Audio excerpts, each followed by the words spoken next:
na inahusika kuitanguliza. Sababu ya kutoa zakatul fitri ni kumpatia yule maskini au fakiri chakula ambacho kwamba huyu maskini aepuke na jambo la kwamba ni la kwenda kuomba kwa watu. Si kwa furaha mtu aenda kuomba, kwa sababu kuondoa hii dhiki ndio sababu ya kila mtu atakana aitoe hii zakatul fitri. Na zakatul fitri iko na kiwango, ni sawa, na yatakana yule mtu ambaye kwamba faradhi kwake kutoa zaka ni mtu ambaye kwamba yuko na chakula au mali ambayo kwamba inamtosheleza chakula chake cha sifaidi kuanzia asubuhi mpaka jioni. Chakula inamtosheleza, chakula yani iko sawa katika familia yake yote.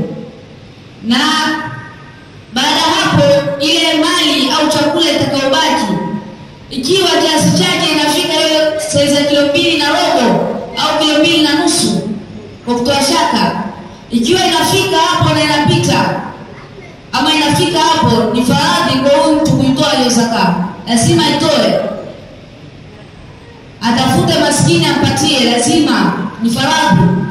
Na mtu kama kiwango chake haifiki hiyo hesabu yake ya kilo 2, chakula chake kitamtosha nyumbani, lakini ile chakula ambacho kimebaki au mali yake iliyobaki haifiki size ya kununua hicho chakula cha kilo 2.5 au kilo 2.5, huu si wajibu wala si faradhi kwake kutoa zaka. Na sababu ya kutoa zaka, sababu nyingine, inasafisha nafsi.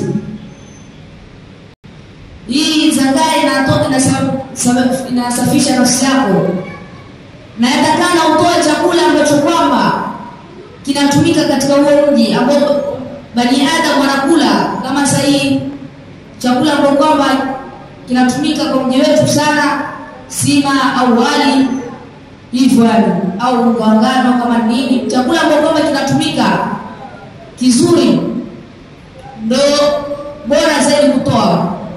Na katika chakula ambacho kwamba kina manufaa zaidi kwa mafukara, basi iko na ujira mkubwa sana. Na bora ya mtu kutoa zaka ni atoe chakula ambacho kwamba kina thamani, chakula ambacho kwamba thamani yake iko juu, ndio bora zaidi kutoa. Lakini kama kiwango chako, uwezo wako ufiki, ndio inabidi utoe ile sasa ambayo uko nao, lakini kiwango hesabu yake ni kilo 2.5 mpaka 1.5. Ikipungua hapo haijafika hesabu yake. Ni kama mfano kutoa zaka katika mbuzi. Katika mbuzi mbuzi 40 ndio afaa kutoa zaka. Ukiwa mbuzi 40 na imefika mwaka mmoja, ndio atakana utoe zaka. Lakini kama inafika hiyo kiwango, ikiwa chini ya hapo, basi zaka haiwajibu juu yako. Sasa ndio hii kiwango cha chakula kama haijapita na ikafika hiyo saizi ya kilo 2.5 au mpaka 1.5, kwa sababu kutoa shaka si wajibu kwa huyo mtu kutoa. Na tukiingia katika mada yetu ya sahaba wetu mtukufu ambaye kwamba ni Bilal ibn Rabah, qala Umar al-Faruq radiyallahu anhu, Abu Bakar sayyiduna wa a'taqa sayyidana yani Bilal ibn Rabah. Umar radiyallahu anhu anasema Abu Bakar ni bwana wetu, Abu Bakar ni bwana wetu, na akamwacha huru bwana wetu, yani akusudia kumwacha huru Bilal ibn Rabah. Bilal ibn Rabah muadhdhin Rasulullah sallallahu alayhi wasallam, siratun arwa min siyar an-nidali fi sabil al-aqida. Bilal ibn Rabah ambaye kwamba ni muadhdhin wa Mtume sallallahu alayhi wasallam, yuko na historia nzuri sana katika historia za kupambana katika njia ya aqida. Wa qissatun la yamallu zamanu min tardidiha, na kisa ambacho kwamba zama hazichoki kukirejelea.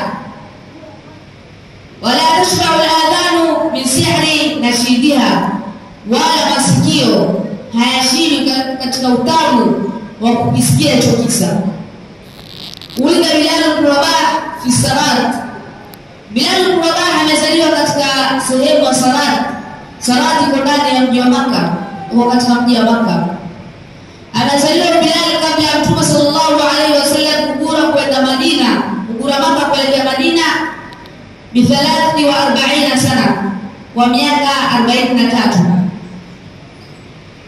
Yabi kana yudaa Rabah, baba yake alikuwa anaitwa Rabah.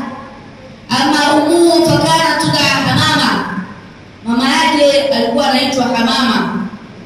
Waria amatun sauda min imani Makka, na mamake ni kijakazi mweusi katika vile vijakazi wa Makka, yeye alikuwa mweusi zaidi.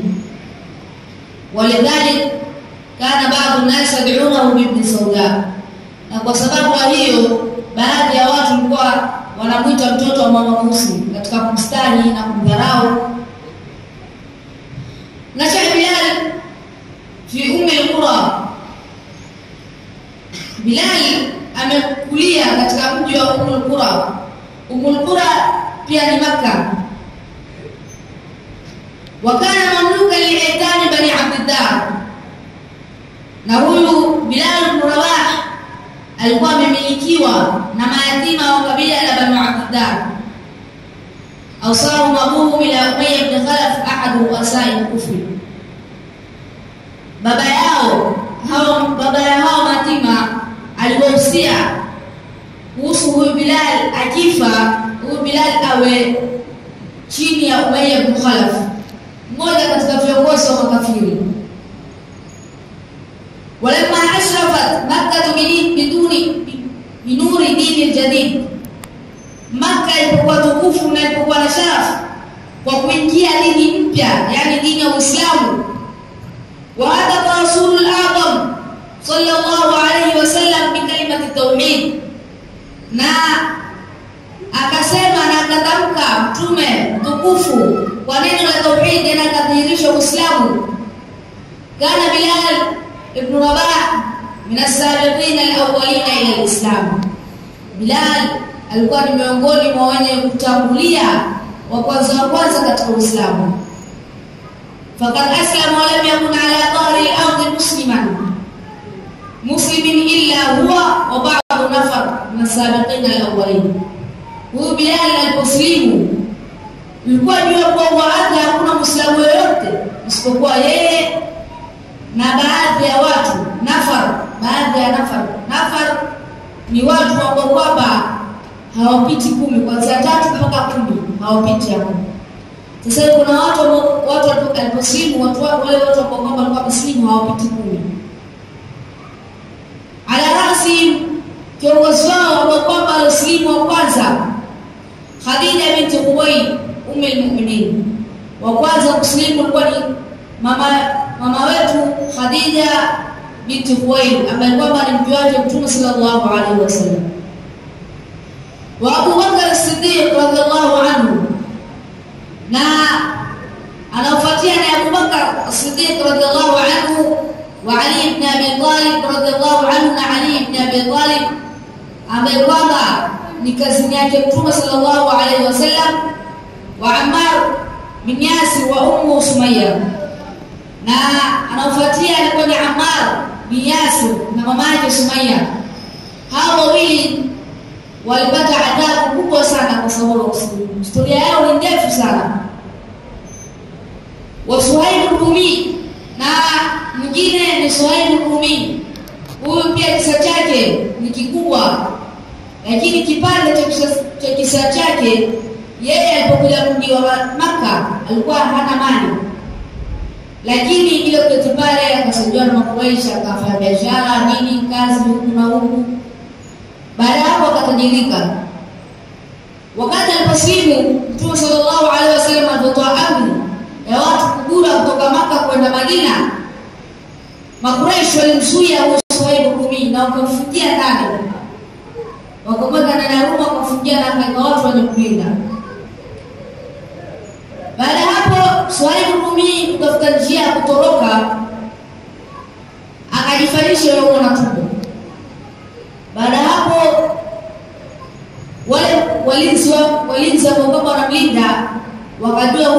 yule mwanatumbo hawezi kutembea, wakaachana naye usiku, wakalala wale walinzi.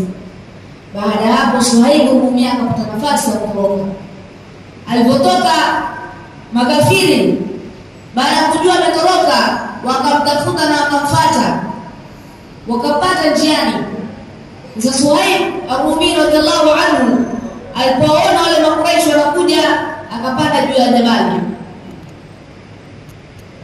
Alipopanda pale juu ya jabali, alikuwa na mishale na upanga. Na Suhaib Rumi yeye alikuwa anajua kurusha mishale, yani ana mahara wa kurusha mishale. Na Makuraishi wanajua hilo jambo. Baada hapo akamwambia, atakayekaribia na kurushia mishale, na nyinyi wote mnajua vile mnajua kurusha mishale, atakayekaribia na atakushika na kurushia mishale na muua. Wakasema, utaturushia na utaua wale ambao utaua, lakini mshale yako ataisha na utapata nafasi ya kushika. Alipoona hawa Makuraishi hawazuiliki, akamwambia, mnataka nini? Makuraishi walisema, wewe unakuja kwetu ukiwa maskini, unaondoka ukiwa tajiri vipi na unatuacha? Wakasema, akawauliza, mnataka nini? Ukiwapatia mali zangu zote mtaniacha?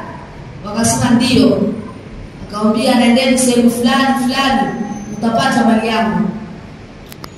Makuraishi wakajigawanya, baadhi wakabaki pale kulinda na baadhi wakaenda kutafuta ile mali, zile mali. Walipoenda wakazipata zile mali, walikuwa wamezichimbia na kazika. Wakaenda wakazichukua zile mali, wakarudi wakawaambia wale wenzao, tushapata hizo mali, ataneni naye. Baada hapo walipofika mji wa Madina, Mtume sallallahu alaihi wasallam akasema nini? Biashara njema kwa kwamba walifanya. Ameacha mali yake yote na akapatiana ili kwa ajili ya kufanya nini? Kufanya hija, kukura kwa ajili ya Allah subhanahu wa ta'ala na mtume wake. Suhaib Rumi pia alikuwa katika miongoni mwa wenye kutangulia katika Uislamu. Wa Miqdad ibn Aus, na sahaba mwingine ingia mapema katika Uislamu ni Miqdad ibn Aus. Wala ya Bilal min hadha al-mushrikina ma lam yalqahu sabab. Na Bilal ibn Rabah radhiallahu anhu alipata katika maudhi ya makafiri, maudhi ambayo kwamba hakuna mtu alipata maudhi kama yeye. Waana min qasatihim wa batshihim wa ghadhi qulubihim, na akapata tabu kwa ugumu wao na adhabu za wale makafiri kumwadhibu yeye, na ugumu wa moyo wao. Wasabara Allahu ma'ahu min al-mustad'afin ala ibtilai fi sabilillah kama lam yasbir ahad. Na akasubiri yeye Bilal ibn Rabah, akafanya subra yeye na wale ambao kwamba wako pamoja na yeye na al-mustad'afin, wale wanyonge, katika kujitolea muhanga kwa ajili ya Allah katika njia ya Allah subhanahu wa ta'ala. فلقد كانت لأبي بكر الصديق وعلي بن أبي طالب عصبة تمنعهما. علي بن أبي طالب na Abu Bakar as-Siddiq radhiallahu anhuma, wao walikuwa na jamii, familia ambayo kwamba inawatetea, waqawmu yahmunahum, na wako na kabila ambalo kwamba linawakinga kutokana na wale makafiri. Ama ulaika al-mustad'afina min al-anqai wal-iman, sasa wale wanyonge kutokana na watumwa wal-iman na wale vijakazi, watumwa wa kike, wao walikuwa hawana jamii, ni watumwa wameshikwa na kuja kuuzwa pale. Sasa hawana familia, wanateswa wale watu wa ajali, wanamtesa. Faqad nakalat bihim Quraish ashadda an-nakai, Makuraish waliwapatia adhabu ambayo kwamba ni funzo. Hiyo adhabu walipatiwa ni funzo kwa watu wengine. Faqad aradat an yaj'alahum ibratan lima yuhaddithu nafsuhu min abdi alihatihim wa ittiba'i Muhammad. Makuraish kwa nini wapatia hiyo adhabu kubwa? Walitaka kuwa mtu yoyote ambaye kwamba anaiambia nafsi yake kuacha hii miungu ya makafiri ya masanamu na kumfuata Muhammad, ndio atakapopatia hawa adhabu ile ambayo kwamba ni funzo kwa hao watu wengine ili wasislimu. وقد تصدى لتعذيب هؤلاء الطائفة na wale ambao walikuwa jukumu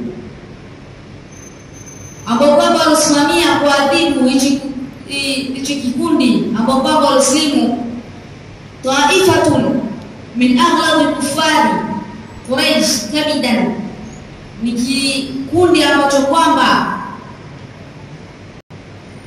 min aghlab kuffari Quraysh kabidan, ni katika watu wagumu katika Quraysh.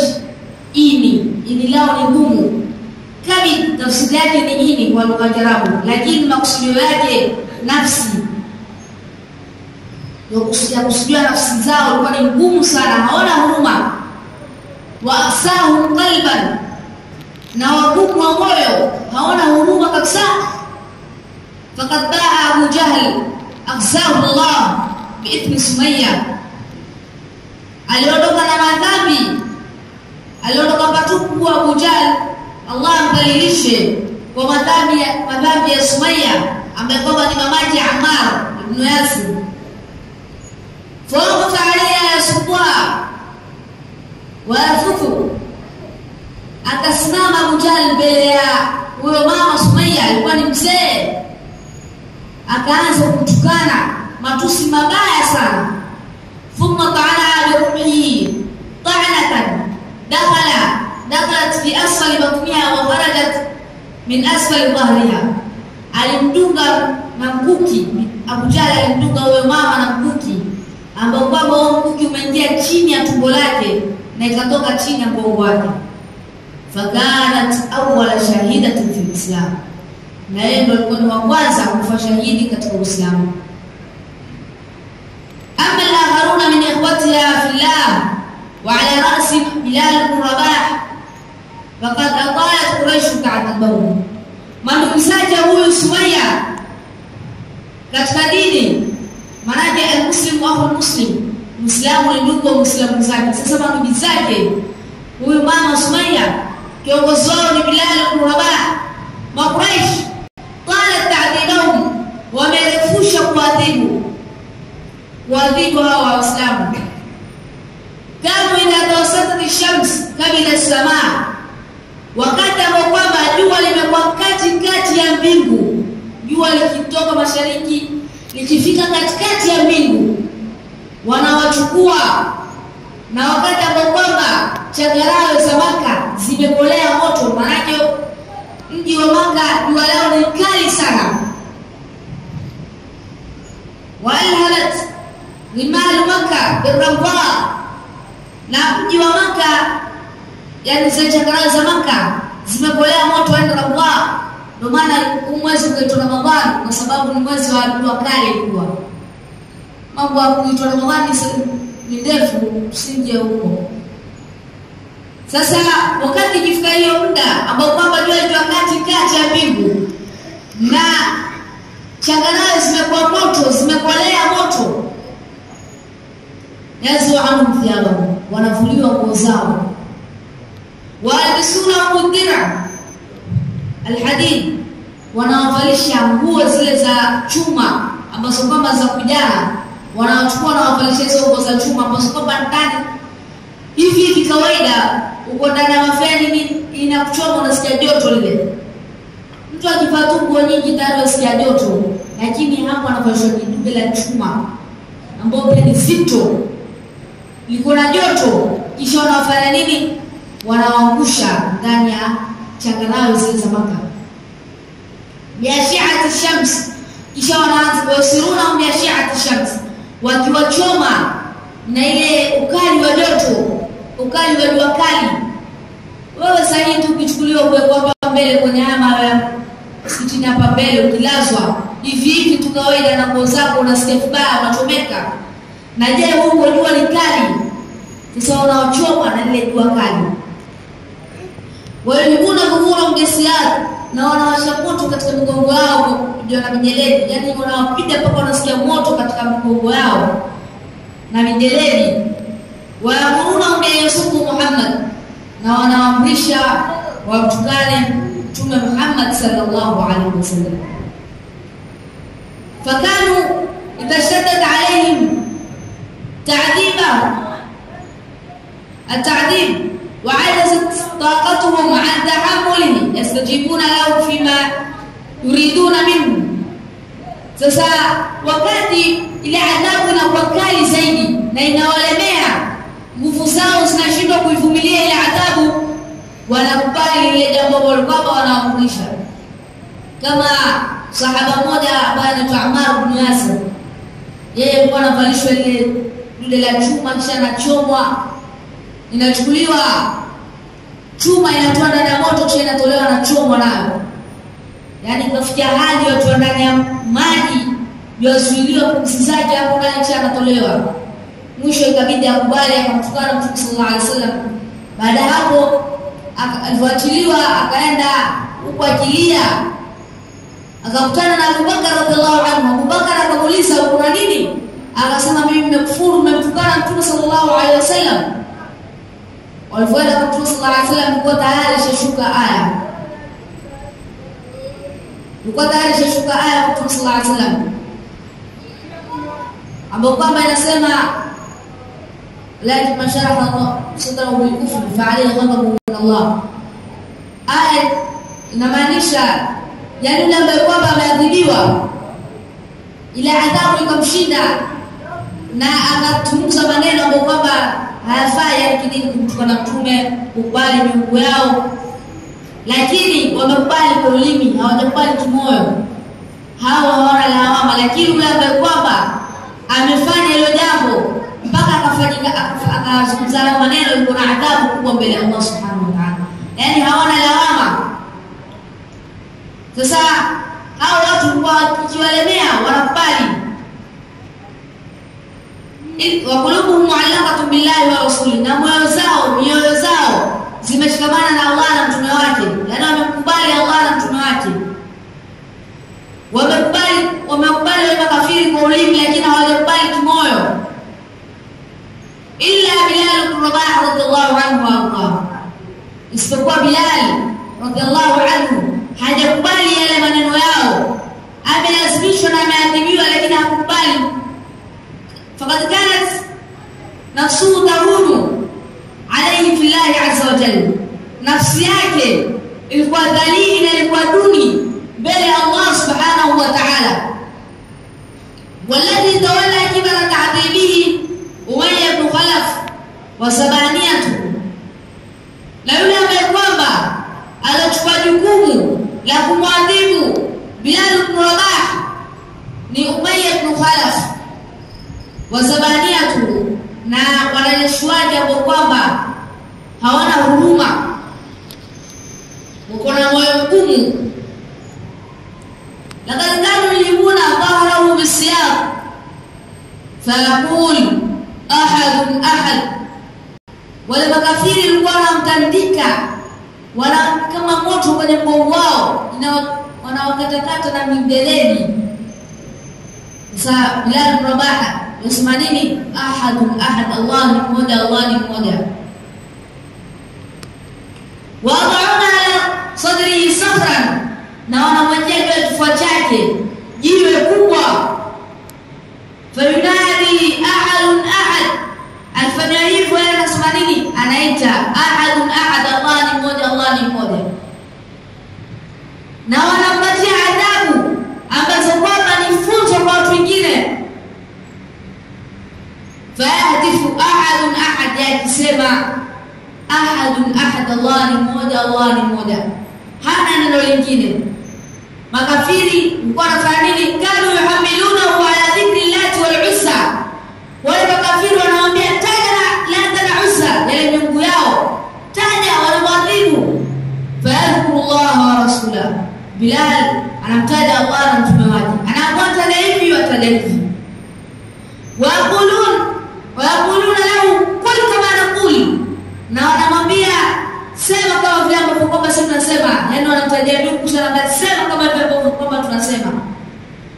Fayajibu inna lisani la yusinu, Bilal anawaambia ulimi wangu haupendekezi kutamka hayo maneno. Wanazidisha kumwadhibu na wanamwadhibu vibaya sana. wakana tadhiyatu al-Jabbar Umayya ibn Khalaf idha malla min ta'dhibihi طلق عنقه بحبل غليظ وأسلمه إلى السفهاء والأولاد وأمرهم أن يطوفوا به في شعاب مكة وأن يرجموه في الضاحية. Sasa huyu dhalimu Jabari ambaye kwamba ni Umayya ibn Khalaf alikuwa akimwadhibu mpaka yeye mwenyewe anachoka. Wakati kwamba anachoka, tawaqa anqahu bihablin ghalid, anachukua kamba anamfunga shingo yake kamba kubwa, wa aslamahu ila sufahai wal aulad, na anawapata watoto na wajinga ambazo wama wayakufu bihi chaali Makkah, wanaambia mchukueni mmuruke Makkah mzima, kama washikabuza mmuruta kilifi mzima hapa, anaambia fanya hivyo. Wasikiaje wewe? Washika ufungwa kamba kanishika mmuruta kilifi mzima. Sasa yeye anapelekwa, anapitishwa katika majabali ya Makkah yote, yanazungushwa wayaturufi al-Dhahiya, na kisha baada hapo wanamshika, wanamburuta kwenye zile changarawe za moto za Makkah, wanamshika na kuruta. Sasa hii tu vuto hapa kwenye hili, achana changarawe hii barabara tu hapa hivi ile lao ni kali hapa, si kali, si kitu. Sasa fikiria hapa burutwe. Sasa hiyo buruta katika mji wa Makkah, sababu nini? Aseme tu la kana usachiliwe, lakini anajibu nini? Inna lisani la yasimu, ulimi wangu haupendekezi kutamka hayo maneno. Baada hapo akifanya hivyo, fakana Bilal radhiallahu anhu yasta'dibu al-adab fi sabilillahi wa rasulihi. Bilal radhiallahu anhu alikuwa anafanya ile adhabu ni tamu kwake kwa ajili ya Allah na mtume wake.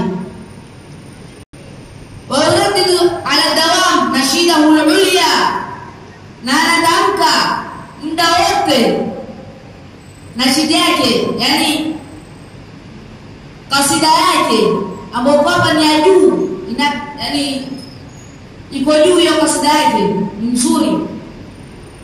Ahadun ahad, ahadun ahad, ahadun ahad, anaelekea Allah ni mmoja, Allah ni mmoja, Allah ni mmoja, hachoki.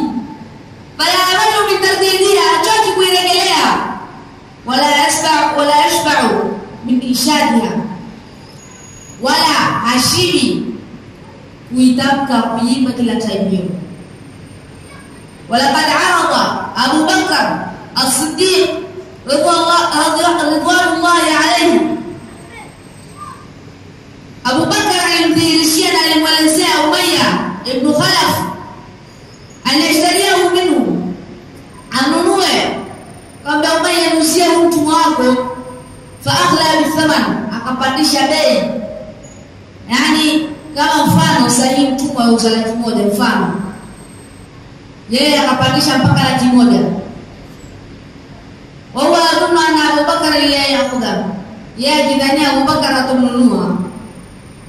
Fashtarahu minhu bitis'i awraq min dhahab, Abu Bakar akamnunua kwa ukia 9 ya dhahabu. Ukia ni pesa za huko za zamani, mfano kama katika dirham 40, ukia moja ni dirham 40, ambayo ukia moja ni kama gramu 200 za dhahabu. Akamnunua kwa ukia 9. Faqala lahu Umayya baada tamat al-musafaha, Umayya akamwambia Abu Bakar baada ya kuisha, maana zamani hizo ilikuwa kihusiana mtu baada ya kusana, ambaye tunakuhusia mtu fulani anapatiana mkono, tunakuhusia bana mtu fulani, anamwambia Abu Bakar tunakuhusia Bilal kwa thamani ya ukia 9. Abu Bakar sana mbali hivyo yani. Baada ya kuisha hivyo, Umayya akamwambia nini? Lau abaita ta'khudha ila bi'tiyatin la bi'tu, akamwambia Abu Bakar, wewe unilikataa kumnunua huyu mtumwa isipokuwa kwa ukia moja tu ningekusia. Yani kwa shachoka na Bilal. Faqala lahu Siddiq, Abu Bakar radhiallahu anhu akamwambia, sikiza ile jawabu, lau abaita bai'ahu illa bi 100 yashtaraitu, wewe ungelikataa kumuuza isipokuwa kwa ukia ningenunua mimi. Naona muda umeisha. Inshallah baada hapo tutakuja tutaendelea kisa chetu mpaka tumalize, na mpaka hapa tutakoma. Inshallah Allah subhanahu wa ta'ala tujalie Mungu mwenye kusikia mema na kufuata. Allahumma arina al-haqqa haqqan warzuqna ittiba'ahu wa arina al-batila batilan warzuqna ijtinabah. Rabbana atina fid dunya hasanatan wa fil akhirati hasanatan wa qina adhaban nar. Wa sallallahu ala sayyidina Muhammad wa ala alihi wa sahbihi at-tayyibin at-tahirin.